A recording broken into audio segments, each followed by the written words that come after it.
ओम नमो भगवते वासुदेवाय नमः। आपके अपने YouTube चैनल जय मां कंजक में आपका बहुत बहुत स्वागत है।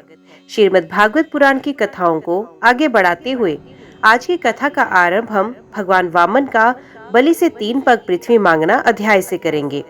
उम्मीद करती हूँ कथा का पूरा फल लेने के लिए आप कथा को शुरू से लेकर अंत तक जरूर श्रवण करेंगे। ओम नमो भगवते वासुदेवाय नमः। श्री सुखदेव जी कहते हैं, राजा बलि के ये वचन धर्म भाव से भरे और बड़े मधुर थे। उन्हें सुनकर भगवान वामन ने बड़ी प्रसन्नता से उनका अभिनंदन किया और कहा, राजन, आपने जो कुछ कहा वे आपकी कुल परंपरा के अनुरूप धर्म भाव से परिपूर्ण, यश को बढ़ाने वाला और अत्यंत मधुर है।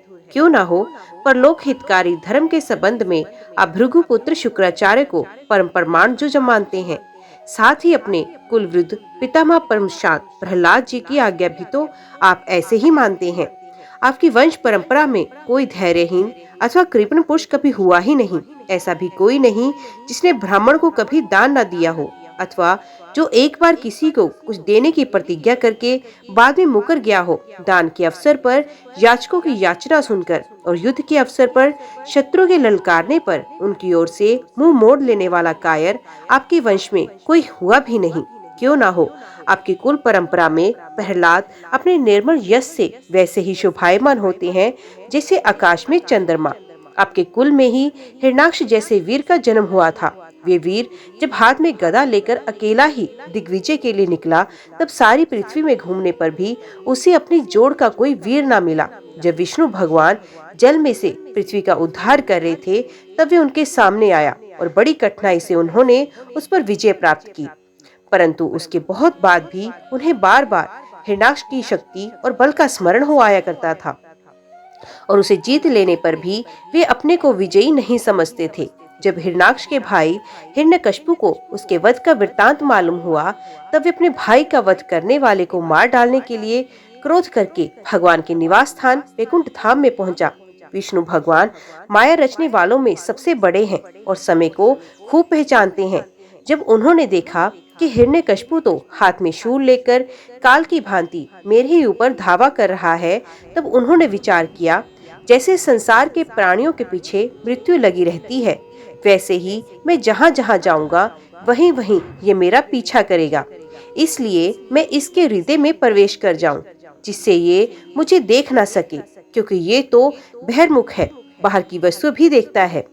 असुर शिरोमणि जिस समय हिरण्यकशिपु उन पर झपट रहा था, उसी समय ऐसा निश्चय करके डर से कांपते हुए विष्णु भगवान ने अपने शरीर को सूक्ष्म बना लिया और उसके प्राणों के द्वारा नासिका में से होकर हृदय में जा बैठे।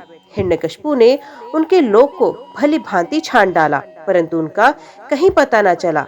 इस पर क्रोधित होकर वे सिंहनाद करने लगे। उस वीर ने पृथ्वी, स्वर्ग, दिशा, आकाश, पाताल और समुद्र सब कहीं विष्णु भगवान को ढूंढा, परंतु वे कहीं भी उसे दिखाई न दिए। उनको कहीं ना देखकर वे कहने लगा, मैंने सारा जगत छान डाला, परंतु वे नहीं मिला। अवश्य ही विभ्रातृघाती उस लोक में चला गया जहाँ जाकर फिर लौटना नहीं होता। बस अब उसे वैर भाव रखने की आवश्यकता नहीं, क्योंकि वैर तो देह के साथ ही समाप्त हो जाता है। क्रोध का कारण अज्ञान है और अहंकार से उसकी वृद्धि होती है। राजन, आपके पिता प्रहलाद नंदन विरोचन बड़े ही ब्राह्मण भक्त थे। यहाँ तक कि उनके शत्रु देवताओं ने ब्राह्मणों का वेश बनाकर उनसे उनकी आयु का दान मांगा, और उन्होंने ब्राह्मणों के छल को जानते हुए अपनी आयु दे भी डाली। आप भी उसी धर्म का आचरण करते हैं जिसका शुक्राचार्य आदि गृहस्थ ब्राह्मण आपके पूर्वज प्रहलाद और दूसरे यशस्वी वीरों ने पालन किया। दैतेंद्र, आप मुंह मांगी वस्तु देने वालों में श्रेष्ठ हैं। इसी से मैं आपसे थोड़ी सी पृथ्वी केवल अपने पैरों से 3 डग मांगता हूँ। माना कि आप सारे जगत के स्वामी और बड़े उदार हैं, फिर भी मैं आपसे इससे अधिक नहीं चाहता। विद्वान पुरुष को केवल अपनी आवश्यकता के अनुसार ही दान स्वीकार करना चाहिए, इससे वे प्रतिग्रहजन्य पाप से बच जाता है। राजा बलि ने कहा, ब्राह्मण कुमार, तुम्हारी बातों तो वृद्धों जैसी हैं, परंतु तुम्हारी बुद्धि भी अभी बच्चों की सी है। अभी तुम हो भी तो बालक ही ना, इससे अपना हानि लाभ नहीं समझ रहे हो। मैं तीनों लोगों का एकमात्र अधिपति हूँ और द्वीप का द्वीप दे सकता हूँ। जो मुझे अपने वाणी से प्रसन्न कर ले और मुझसे केवल 3 डग भूमि मांगे, वे भी क्या बुद्धिमानी कहा जा सकता है। ब्रह्मचारी जी, जो एक बार कुछ मांगने के लिए मेरे पास आ गया, फिर उसे कभी किसी से कुछ मांगने की आवश्यकता नहीं। अत अपनी जीविका चलाने के लिए तुम्हें जितनी भूमि की आवश्यकता है उतनी मुझसे मांग लो। श्री भगवान ने कहा, राजन, संसार के सब प्यारे विषय एक मनुष्य की कामना को भी पूर्ण करने में समर्थ नहीं। यदि वे अपनी इंद्रियों को वश में रखने वाला संतोषी ना हो, जो 3 पग भूमि से संतोष नहीं कर लेता, उसे 9 वर्षों से युक्त एक दीप भी दे दिया जाए तो भी वे संतुष्ट नहीं हो सकता, क्योंकि उसके मन में 7 दीप पाने की इच्छा बनी रहेगी। मैंने सुना है कि पृथु गए आदि नरेश 7 द्वीपों के अधिपति थे, परंतु उतने धन और भोग की सामग्रियों के मिलने पर भी वे तृष्णा को पार न पा सके। जो कुछ प्रारब्ध से मिल जाए उसी से संतुष्ट हो रहने वाले पुरुष अपना जीवन सुख से व्यतीत करता है, परंतु अपनी इंद्रियों को वश में ना रखने वाला तीनों लोकों का राज्य पाने पर भी दुखी ही रहता है, क्योंकि उसके हृदय में असंतोष की आग धधकती रहती है। धन और भोगों से संतोष ना होना ही जीव के जन्म मृत्यु के चक्कर में गिरने का कारण है, तथा जो कुछ प्राप्त हो जाए उसी में संतोष कर लेना मुक्ति का कारण है। जो ब्राह्मण स्वयं प्राप्त वस्तु से ही संतुष्ट हो रहता है, उसके तेज की वृद्धि होती है। उसके असंतोषी हो जाने पर उसका तेज वैसे ही शांत हो जाता है जैसे जल से अग्नि। इसमें संदेह नहीं कि आप मुंह मांगी वस्तु देने वालों में शिरोमणि हैं। इसलिए मैं आपसे केवल 3 पग भूमि ही मांगता हूँ, इतने में ही मेरा काम बन जाएगा। धन उतना ही संग्रह करना चाहिए जितनी की आवश्यकता हो। श्री सुखदेव जी कहते हैं, भगवान के इस प्रकार कहने पर राजा बलि हंस पड़े। उन्होंने कहा, अच्छी बात है, जितनी तुम्हारी इच्छा हो उतनी ही ले लो। यूँ कहकर वामन भगवान को 3 पग पृथ्वी का संकल्प करने के लिए उन्होंने जल पात्र उठाया। शुक्राचार्य जी सब कुछ जानते थे, उनसे भगवान की ये लीला छिपी न रही। उन्होंने राजा बलि को पृथ्वी देने के लिए तैयार देखकर उनसे कहा, विरोचन कुमार, ये स्वयं अविनाशी भगवान विष्णु हैं। देवताओं का काम बनाने के लिए कश्यप की पत्नी अदिति के गर्भ से अवतीर्ण हुए हैं। तुमने ये अनर्थ ना जानकर कि ये मेरा सब कुछ छीन लेंगे, इन्हें दान देने की प्रतिज्ञा ली है। ये तो दैत्यों पर बहुत बड़ा अन्याय होने जा रहा है। इसे मैं ठीक नहीं समझता। स्वयं भगवान ही अपनी योग माया से ये ब्रह्मचारी बनकर बैठे हुए हैं। ये तुम्हारा राज्य, ऐश्वर्य, लक्ष्मी, तेज और विश्व विख्यात कीर्ति सब कुछ तुमसे छीनकर इंद्र को दे देंगे। ये विश्व रूप है, 3 बग में ही तो ये सारे लोगों को नाप लेंगे। मूर्ख, जब तुम अपना सर्वस्व ही विष्णु को दे डालोगे तो तुम्हारा जीवन निर्वाह कैसे होगा। ये विश्व व्यापक भगवान एक पग में पृथ्वी और दूसरे पग में स्वर्ग को नाप लेंगे। इनके विशाल शरीर से आकाश भर जाएगा, तब इनका तीसरा पग कहाँ जाएगा, तुम उसे पूरा ना कर सकोगे। ऐसी दशा में मैं समझता हूँ कि प्रतिज्ञा करके पूरा ना कर पाने के कारण तुम्हें नरक में भी जाना पड़ेगा, क्योंकि तुम अपनी की हुई प्रतिज्ञा को पूर्ण करने में सर्वथा असमर्थ हो। विद्वान पुरुष उस दान की प्रशंसा नहीं करते जिसके बाद जीवन निर्वाह के लिए कुछ बचे ही नहीं। जिसका जीवन निर्वाह ठीक ठीक चलता है वही संसार में दान, यज्ञ, तप और परोपकार के कर्म कर सकता है। जो मनुष्य अपने धन को 5 भागों में बांट देता है, कुछ धर्म के लिए, कुछ यश के लिए, कुछ धन की अभिवृद्धि के लिए, कुछ भोगों के लिए, कुछ अपने स्वजनों के लिए, वही इस लोक और परलोक दोनों में सुख पाता है। असुर शिरोमणि, यदि तुम्हें अपनी प्रतिज्ञा टूट जाने की चिंता हो तो मैं इस विषय में तुम्हें कुछ ऋग्वेद की श्रुतियों का आशय सुनाता हूँ, तुम सुनो। श्रुति कहती है, किसी को कुछ देने की बात स्वीकार कर लेना सत्य है और नकार जाना अर्थात अस्वीकार कर देना असत्य। ये शरीर एक वृक्ष है और सत्य इसका फल फूल है, परंतु यदि वृक्ष ही न रहे तो फल फूल कैसे रह सकते हैं। क्योंकि नकार जाना, अपनी वस्तु दूसरे को ना देना, दूसरे शब्दों में अपना संग्रह बचाए रखना, यही शरीर रूपी वृक्ष का मूल है। जैसे जड़ ना रहने पर वृक्ष सूखकर थोड़े ही दिनों में गिर जाता है, उसी प्रकार यदि धन देने से अस्वीकार ना किया जाए तो ये जीवन सूख जाता है, इसमें संदेह नहीं।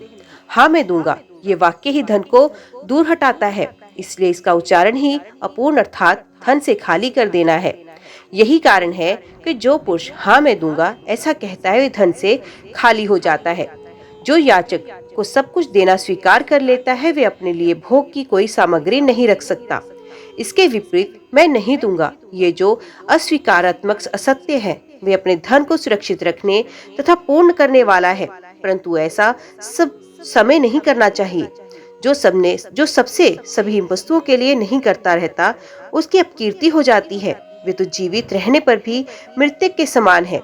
स्त्री को प्रसन्न करने के लिए हास परिहास में, विवाह में, कन्या आदि की प्रशंसा करते समय, अपनी जीविका की रक्षा के लिए, प्राण संकट उपस्थित होने पर, गो और ब्राह्मण के हित के लिए तथा किसी को मृत्यु से बचाने के लिए असत्य भाषण भी उतना निंदनीय नहीं है।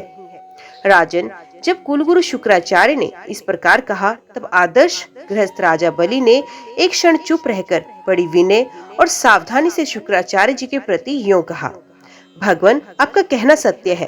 गृहस्थ आश्रम में रहने वाले के लिए वही धर्म है जिसमें अर्थ, काम और यश और आजीविका में कभी किसी प्रकार बाधा न पड़े। परंतु गुरुदेव, मैं प्रहलाद जी का पुत्र हूँ और एक बार देने की प्रतिज्ञा कर चुका हूँ। अतः मैं धन लोभ से ठग की भांति इस ब्राह्मण से कैसे कहूँ कि मैं तुम्हें नहीं दूंगा।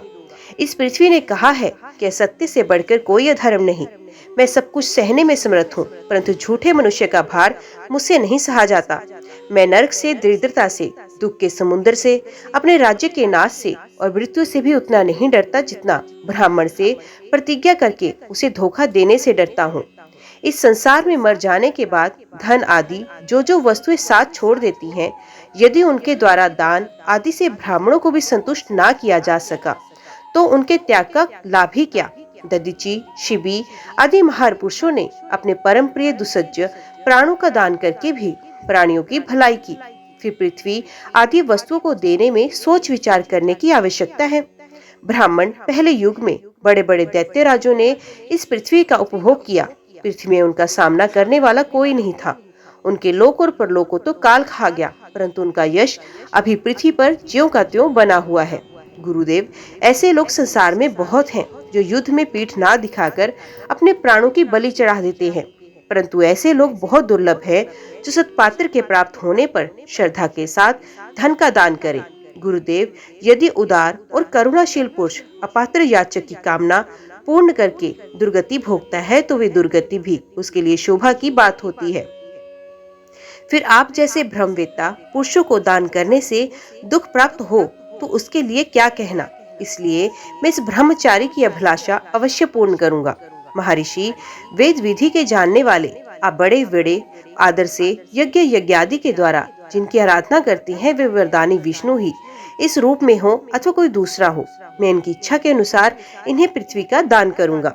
यदि मेरे अपराध ना करने पर भी ये अधर्म से मुझे बांध लेंगे, तब भी मैं इनका अनिष्ट नहीं चाहूंगा, क्योंकि मेरे शत्रु होने पर भी इन्होंने भयभीत होकर ब्राह्मण का शरीर धारण किया। यदि ये पवित्र कीर्ति भगवान विष्णु ही हैं, तो अपना यश नहीं खोना चाहिए।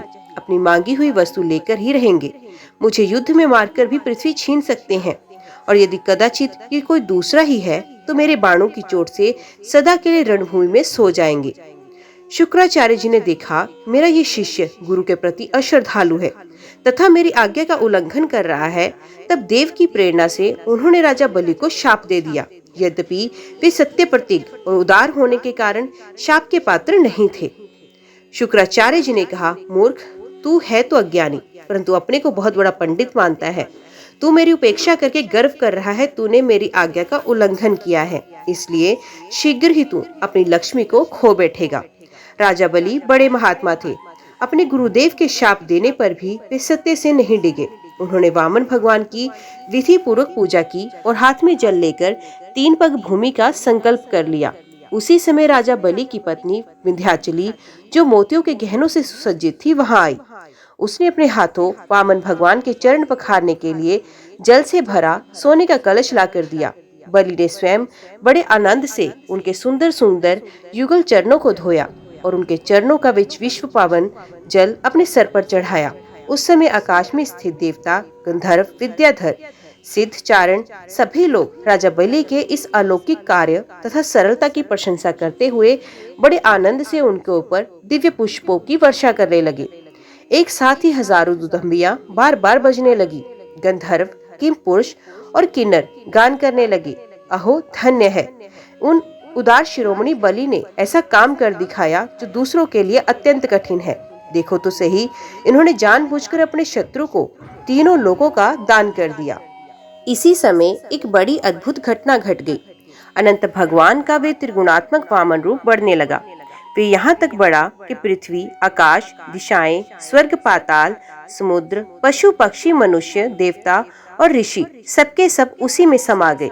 ऋत्विज, आचार्य और सदस्यों के साथ बलि ने समस्त ऐश्वर्यों के एकमात्र स्वामी भगवान के उस त्रिगुणात्मक शरीर में पंचभूत, इंद्रिय, उनके विषय, अंतकरण और जीवों के साथ वे संपूर्ण त्रिगुण में जगत देखा।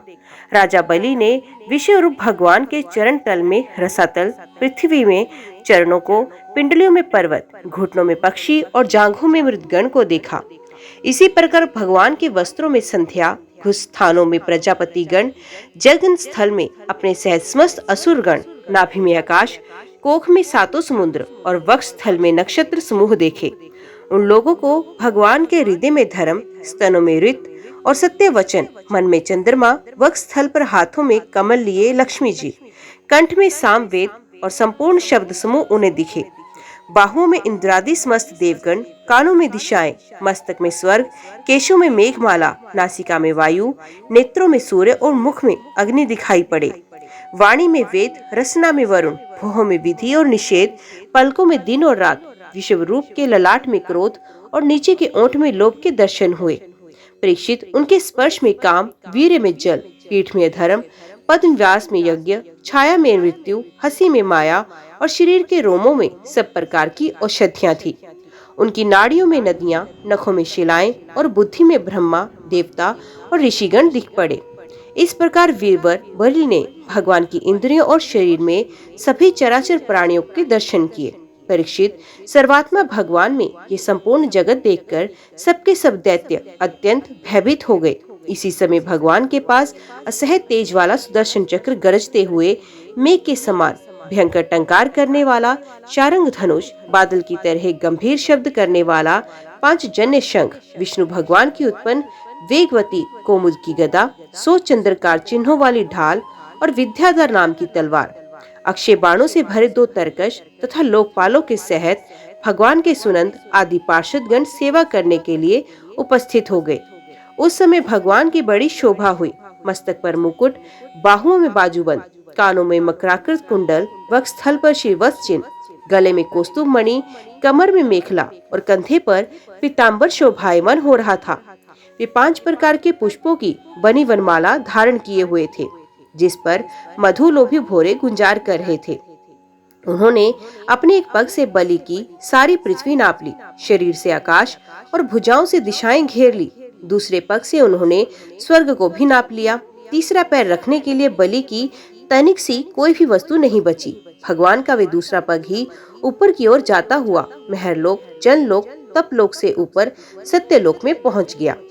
परीक्षित, भगवान का चरण कमल सत्यलोक में पहुंच गया। उनके नक्षचंद्र की छटा से सत्यलोक की आभा फीकी पड़ गई।